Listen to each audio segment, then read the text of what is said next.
Welcome to episode 5 of my YouTube series From Fitness Model to Pregnant. We are 22 weeks. It's just so cute. Like, I actually love the fact that I can wear whatever I want now, and it's obvious, super obvious, like, oh yeah, she's pregnant, to the point that people like touch it. The first time it happened, I was in a cafe and there was a group of older women, probably like maybe in their 70s, and they were like, oh, look at you. And then they touched it because they were so cute and old. It was fine. Some of my friends, I don't mind if my friends do. It feels like a foreign object to me, but strangers, no. So there's definitely a few things that are different. One of the main ones being I can't really reach down and touch my toes anymore because there's a thing in the way. So, I'm going to tie a shoelace, I'm like, whoop. I go to bend over to pick something up, whoop. I just feel this pressure. My training is definitely having to take a step back. If I'm doing lunges, I sort of have to like step out to the side. I can't step forward because there's a thing in the way. I've stopped running because this is just like this weight, like douche, doesn't quite feel right.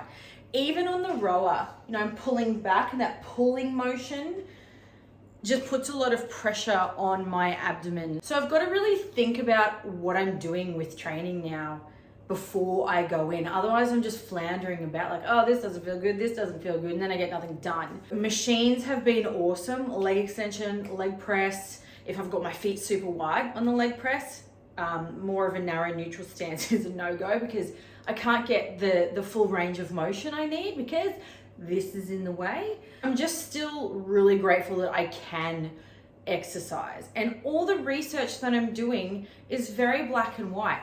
Resistance training, cardiovascular training are amazing assets to have while you're pregnant. So if there's any one thing I want people to take away from this series is please exercise. Especially if you were exercising already. You don't need to really change anything. Listen to your body. As time goes on, you will need to change things. But if it feels good, keep going. Like, you can still lift. You can still do the cardio. You can still get your heart rate up. I remember having clients, 5-10 years ago where the doctor would say, no, don't get your heart rate over 120 beats per minute. So we'd be, doing shoulder press. Oh, my heart rate. Okay, we better stop. Because I would never say anything against a doctor, ever. But that's totally debunked. If you're already fit, if you're already healthy, if you're already training, you can still work at your capacity. Just listen to the signs that tell you, hey mate, you need to take a step back because you're growing a little human in there. Nutrition. The bigger this gets, the less tolerant I am of bigger meals. So I might eat on average like a 500 to 600 calorie meal for dinner.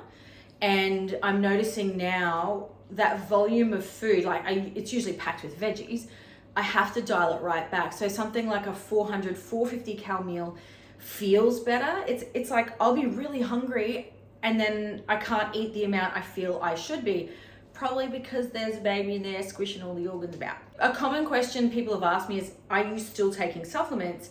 Yes, I still take protein powder. I'm not taking things like creatine. I want to stick to the basics. The doctors have never pulled me up on it.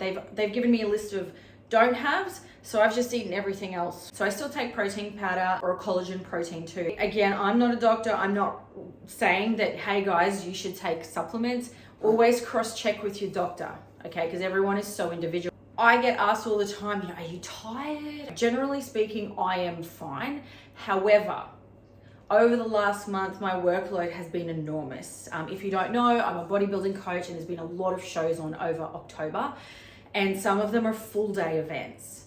That exhausts me like to the extreme. While I'm there at the time, it's not so bad, but the next day I'm floored.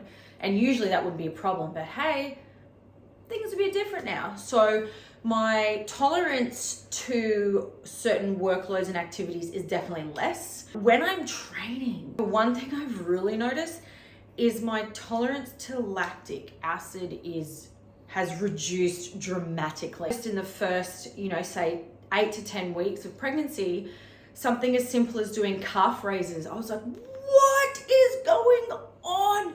Yeah, you feel lactic burn in calf raises, but this was next level. It does seem like my tolerance to lactic acid is very friggin' low. In my last episode, I had my 2 dogs that, you know, I was so excited. These guys will be here to meet the little one. Literally a few days after I filmed that YouTube video, we lost Taco, and I won't go into it because I will cry. I've literally cried every day since that happened 2 weeks ago. So he won't be there to meet him, which is like, it freaking breaks my heart. And I realized after a few days without him, my life sucks without my own dog. So we do have 2 dogs. One is my partner's and he is like my son as well. But Taco was my baby. Rico's too old to go for walks. Taco was the one I went for walks with.